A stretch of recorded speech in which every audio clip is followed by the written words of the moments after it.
Bonjour frères et sœurs, voici la vidéo commentaire de la fête du jeudi saint, l'institution de l'Eucharistie.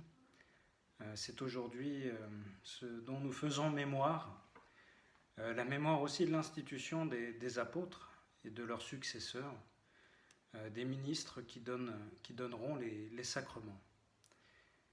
Cette fête, on la vit d'une manière particulière cette année puisque nous sommes privés de pouvoir la célébrer tous ensemble, de pouvoir communier au corps et au sang du Christ que pourtant Jésus nous a demandé de prendre en faisant mémoire de lui.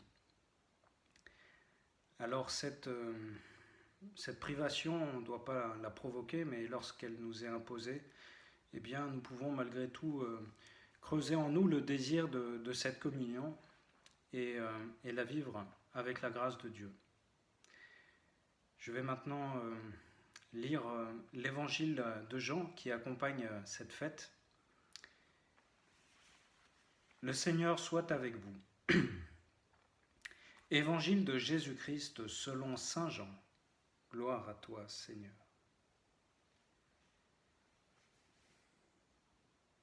Avant la fête de la Pâque, sachant que l'heure était venue pour lui de passer de ce monde à son Père, Jésus, ayant aimé les siens qui étaient dans le monde, les aima jusqu'au bout.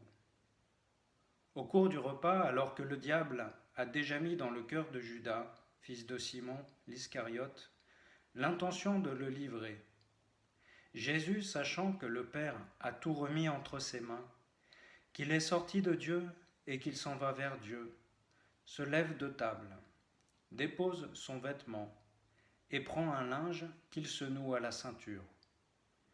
Puis il verse de l'eau dans un bassin. Alors il se mit à laver les pieds des disciples et à les essuyer avec le linge qu'il avait à la ceinture. Il arrive donc à Simon-Pierre qui lui dit « C'est toi, Seigneur, qui me laves les pieds ?» Jésus lui répond « Ce que je veux faire, tu ne le sais pas maintenant. Plus tard, tu comprendras. » Pierre lui dit « Tu ne me laveras pas les pieds, non, jamais. » Jésus lui répondit « Si je ne te lave pas, tu n'auras pas de part avec moi. » Simon-Pierre lui dit « Alors Seigneur, pas seulement les pieds, mais aussi les mains et la tête. » Jésus lui dit « Quand on vient de prendre un bain, on n'a pas besoin de se laver, sinon les pieds. On est pur tout entier. Vous-même, vous êtes purs, mais non pas tous. » Il savait bien qui allait le livrer, et c'est pourquoi il disait « Vous n'êtes pas tous purs. » Quand il leur eut lavé les pieds, il reprit son vêtement, se remit à table et leur dit « Comprenez-vous ce que je viens de faire pour vous? Vous m'appelez Maître et Seigneur, et vous avez raison, car vraiment je le suis. Si donc moi, le Seigneur et le Maître, je vous ai lavé les pieds, vous aussi, vous devez vous laver les pieds les uns aux autres.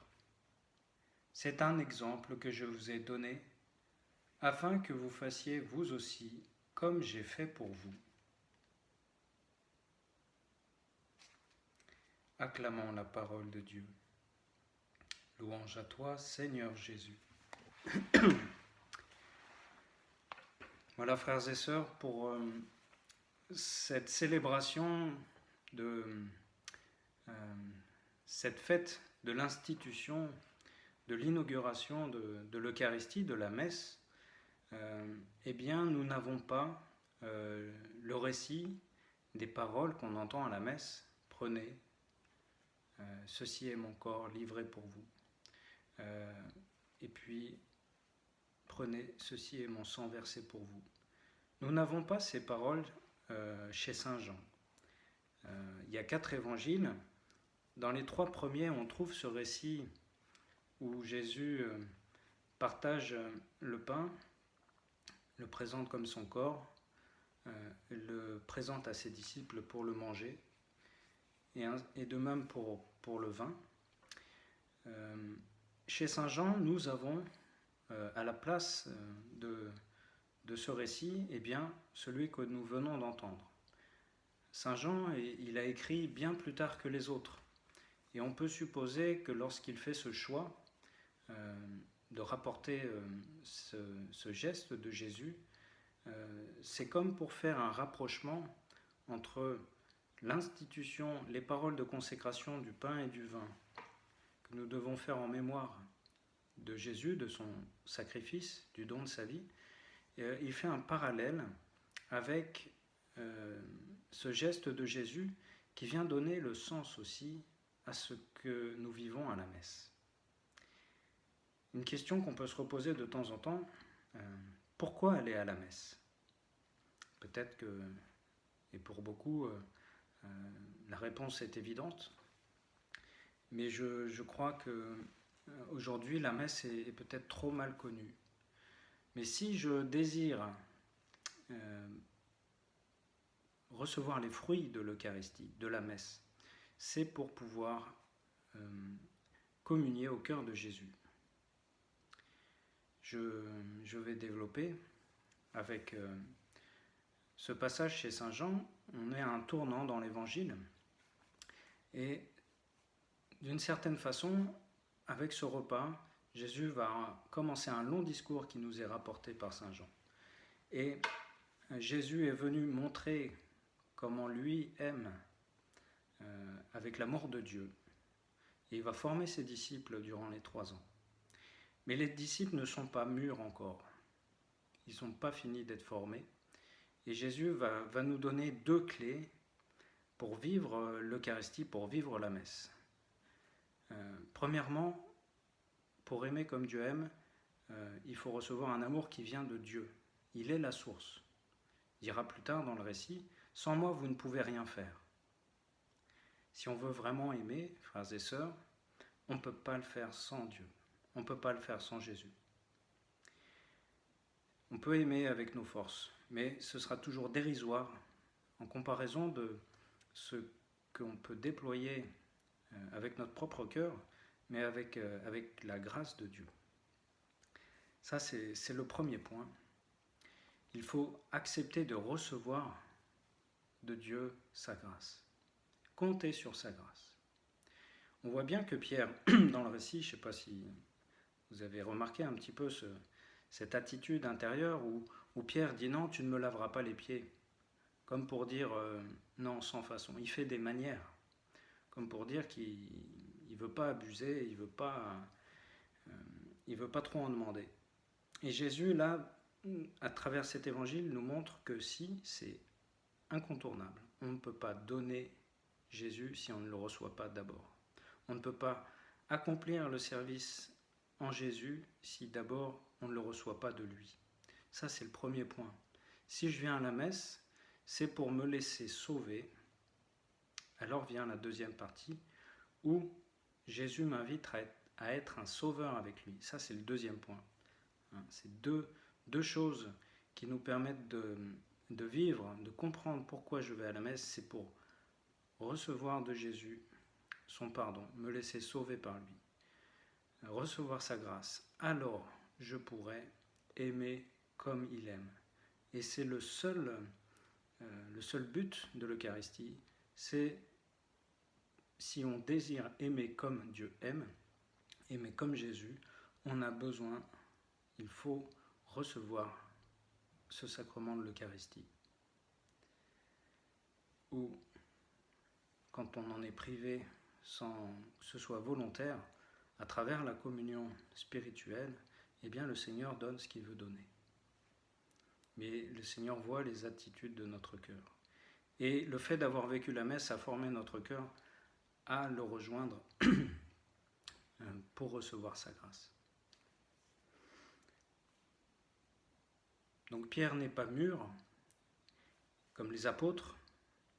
Pierre va encore après dire « Si tous t'abandonnent, Seigneur, je ne t'abandonnerai pas ».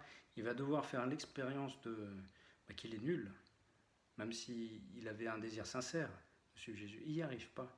Pourquoi ? Parce qu'il compte encore sur ses forces à lui. il compte encore sur son propre capital, à lui. Mais notre capital, c'est zéro. Enfin, c'est pas rien, il y a un petit quelque chose. Ce petit quelque chose, il faut l'amener. Mais c'est dérisoire en comparaison de ce que Dieu veut nous permettre de faire. Donc ce petit capital qu'on a, qui est 5 pains, 2 poissons, qui est moi avec mes failles, et on en a tous, on est pauvres, et le carême nous a permis d'en faire l'expérience, on est pauvres. Alors apportons ces pauvres offrandes, notre vie, moi avec ce que je suis aujourd'hui, avec mes efforts et mes non-efforts, et laissons Jésus nous laver les pieds, s'occuper de nous, nous prendre en charge. C'est dépouillant. On a des réflexes intérieurs qui voudraient dire non, je ne veux pas d'aide. On doit en passer par là si on veut aller là où Jésus nous demande d'aller. Demandons cette grâce de nous laisser sauver, prendre en charge par Jésus. Pierre, une fois qu'il aura fait l'expérience de sa misère, c'est tout ce qu'on va vivre ces jours-ci, il va mesurer d'où vient cet amour qu'il va donner. Ça vient de Jésus. Et il va être l'apôtre que Jésus attendait de lui. Mais parce qu'il sait, voilà, quand il dira plus tard, je n'ai pas grand-chose, mais ce que j'ai, je te le donne, au nom de Jésus, lève-toi et marche. Il sait qu'il donne quelque chose qui vient de Dieu. Donc frères et sœurs, on est pauvres, mais ça ne doit pas nous décourager. Parce que ce qu'on donne, ce qu'on va donner, c'est Jésus, si on vit l'Eucharistie. Dans un deuxième temps, donc la messe, c'est pour apporter ma pauvreté, rencontrer le Seigneur, le laisser me prendre en charge. Pour ensuite apporter mes 5 pains, mes 2 poissons, mon offrande, toute ma vie, ce que je suis avec mes pauvretés. Et alors, comme je viens chercher cette grâce d'aimer comme Jésus, eh bien, Jésus, le Seigneur, me l'accorde. Avec cette communion au cœur de Jésus qui veut sauver tous les hommes et qui, par le don de son cœur, le réalise. Donc, voilà, ce commentaire est peut-être un petit peu plus long que d'autres fois, mais c'est un jour de fête. Ça mérite qu'on prenne le temps de toute la richesse de ce mystère de l'Eucharistie, la messe.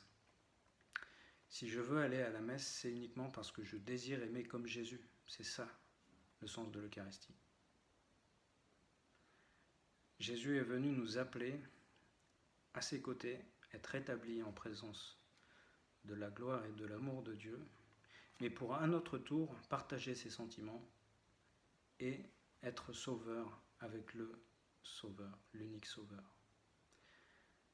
Voilà, frères et sœurs, c'est ces jours où Jésus nous invite à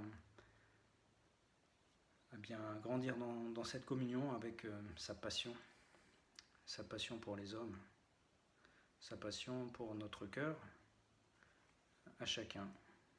Chaque vie est unique, on est tout pour Dieu. Ça, on a du mal à saisir parce que quand quelque chose est tout pour nous, il n'y a rien d'autre. Et quand on est tout pour Dieu, c'est une réalité. Il n'y a que lui qui puisse faire ça, mais voilà, chacun est tout pour Dieu. En communion avec Jésus, on reçoit dans notre cœur, on comprend, en voyant nos frères, qu'ils sont tout aussi pour Dieu.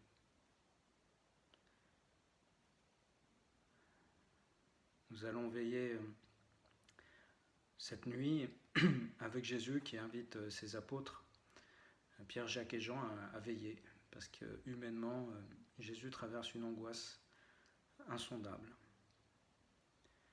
en vivant la détresse de toute l'humanité à travers tous les temps. Et il a besoin de cette amitié de ses apôtres. Pierre, Jacques et Jean, mais aussi nous, qui mystérieusement pouvons l'accompagner, lui donner du réconfort à ce moment qu'il a vécu. Pendant ce moment qu'il a vécu, il a été réconforté par les cœurs unis à lui des générations à venir, c'est-à-dire nous. Il nous demande de veiller. Veillons, et puis demain nous l'accompagnerons sur ce chemin de la croix, qui est, malgré toute l'horreur, toute la détresse de Jésus, un chemin de paix et de joie, parce que Jésus fait ce qu'il sait être bon. Il donne sa vie, il aime. Voilà ce qui domine en réalité dans ce que vit Jésus, dans ce que va vivre Jésus aussi demain. Frères et sœurs, que le Seigneur vous bénisse, chacun, là où vous vivez ce temps de confinement. Recherchez la paix qui vient de Dieu. Il est le maître des temps et de l'histoire. Il tient tout dans sa main. Et son unique désir est de nous voir auprès de lui au ciel. Amen.